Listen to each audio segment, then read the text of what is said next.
can't do that to a cat. Since what can a cat do in an empty apartment?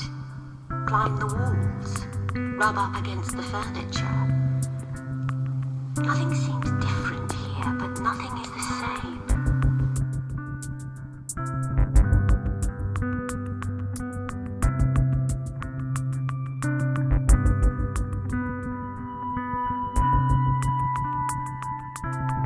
The hand that puts fish on the saucer has changed too.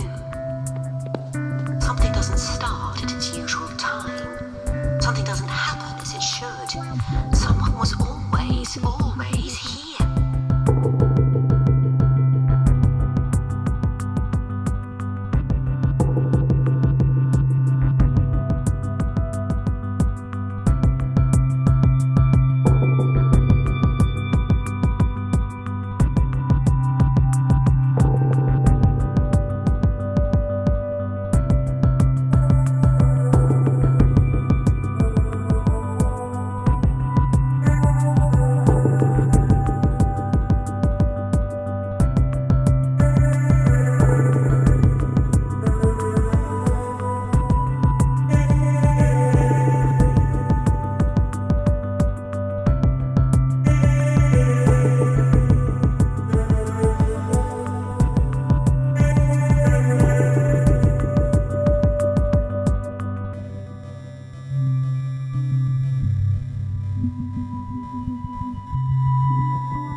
What remained to be done?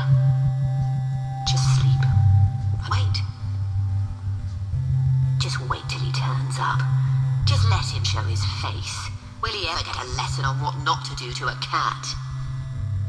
Sidle toward him as if unwilling, and ever so slow and visibly offended paws. And no leaps or squeals. At least to start.